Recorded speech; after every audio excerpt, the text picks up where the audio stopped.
ঐ এমনে এমনে তৰুণ ঐ দিলন ঐ সামনে পানীত পৰি আছিল যে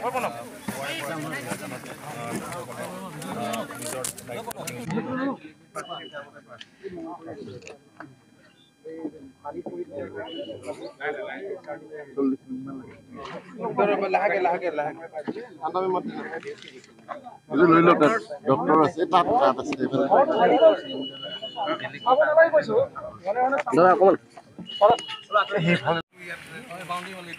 আছে আমাৰ লাইব্ৰেৰীটো নিৰ্মিত হৈ আছে খালি সেই যিটো বাঁহৰ যিটো হৈ আছে সেইটো কি হৈছে কওক মানে মোৰ হেৰি হৈছে বস্তুখিনি প্ৰায়খিনি উদ্ধাৰ কৰিলোঁ অকণমান মানে ইনভাৰ্টাৰ এটা উদ্ধাৰ কৰিব নোৱাৰিলোঁ মানে আৰু দুই এক হেৰি হৈছে আৰু বানপানী যোৱাৰ পিছত ফ্ল'ৰটো চব বেয়া হৈ যাব কিমান সময়ৰ ভিতৰত পানী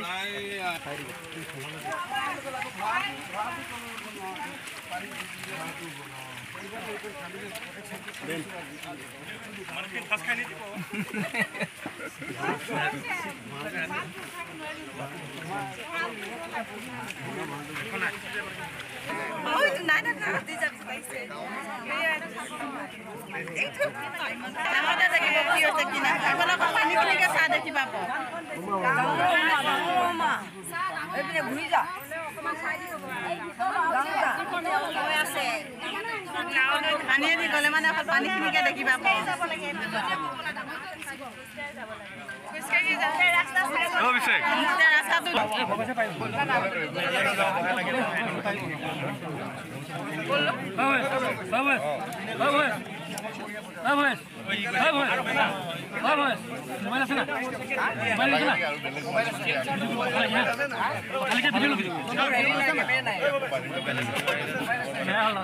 কোনফালে যাব লাগিব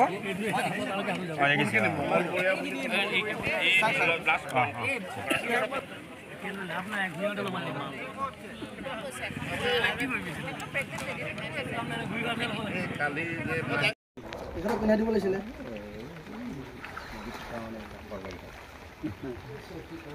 কথা এটা আছে নহয় আমাৰ ফটো দেখিলে এনেকৈ নমাই আছে বুলি কৈ দিব আমাক ফটো নামাৰিব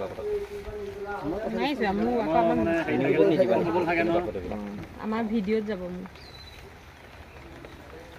পেজত যাব মোৰ চেনেল এটা আছে চাব বোকাখাত টাইমছ এই সত্ৰত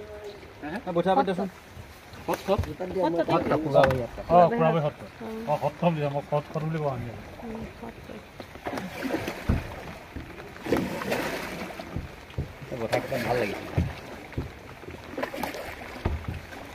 তই এই দিলি এতিয়া কষ্ট পাইছ এই দিলি সেই চাইডটো বিচাৰিলে কাৰণে মই এজন নামিলে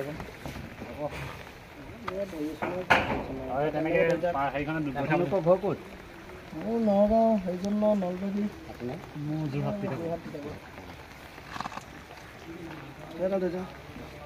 মই তিতিলোঁ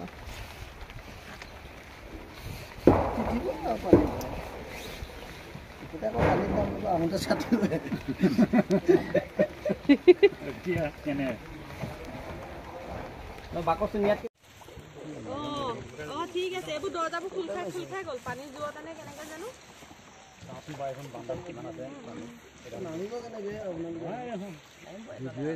আমি নামো নহয়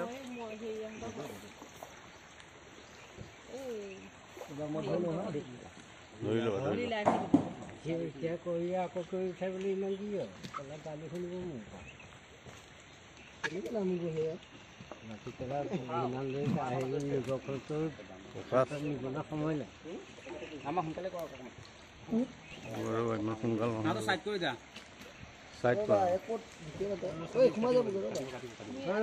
নহয় এনেকৈ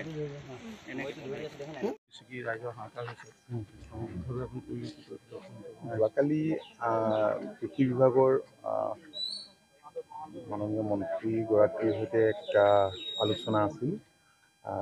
সেইবাবে যোৱাকালি মই নাছিলোঁ, ৰাতি আহিছোঁ আৰু পুৱা দৌৰাদৌৰিকৈ আমাৰ সমষ্টিত য'ত য'ত বানত আক্ৰান্ত হৈছে লোক খা খবৰ লৈছোঁ। আৰু আপোনালোকে গম পাইছে যে মাননীয় মুখ্যমন্ত্ৰীও আহি আছে, কণ্টেক্ট পিছত পাবহি।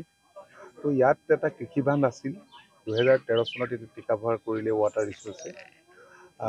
তো ব্ৰহ্মপুত্ৰৰ বাঢ়নি পানী সোমোৱাৰ কাৰণে আমাৰ জিলাখনত প্ৰায় 41খন ৰেভিনিউ ভিলেজ এতিয়া এফেক্টেড। আৰু প্ৰশাসন জোৰদাৰ লাগি আছে, ৰেস্কিউটো লাগিছে। খন্তেক আগতে এটা খবৰ আহিল যে এগৰাকী মহিলাৰ ষ্ট্ৰ'ক হৈছে, ততাতৈয়াকৈ নাওগুৰি লৈ আনিছে, উদ্ধাৰ কাৰ্যও চলি আছে।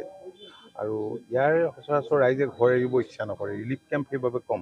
তথাপি ৰিলিফ কেম্পত যি আছে তেওঁলোকক চিকিৎসা সেৱাকে ধৰি এই অঞ্চলৰ পশু খাদ্য বা যিখিনি লাগে, মুখ্যমন্ত্ৰী ডাঙৰীয়াই স্পষ্টভাৱে কৈছে যে কোনো হাত ধৰিব নালাগে, মানুহৰ অসুবিধা নোহোৱাকৈ এইখিনি যোগান ধৰিব লাগে। ৰাইজেও সহযোগিতা কৰিছে। যোৱাকালি ৱাটাৰ ৰিচোৰ্চৰ মন্ত্ৰী পীযুষ হাজৰিকা ডাঙৰীয়াও আহি গৈছে আৰু খুব খৰতকীয়াভাৱে ইয়াত য'ত এনেধৰণৰ আনফৰ্চুনেট ঘটনা মানে মথাউৰি ভাগিলে আৰু যাতে নাভাগে বা এইখিনি ঠিক ঠাক কৰিবৰ কাৰণে যাৱতীয় ব্যৱস্থা ইতিমধ্যে গ্ৰহণ কৰিছে। যিখিনি আন্তঃগাঁথনি ক্ষয় ক্ষতি হৈছে এইখিনি ঠিক ঠাক কৰিবলৈ ব্যৱস্থা গ্ৰহণ কৰা হ'ব। নাই, পশুধন পৰ্যাপ্ত পৰিমাণৰ যোগান ধৰিবলৈ ব্যৱস্থা কৰা হৈছে আৰু ইতিমধ্যে ধৰি আছে।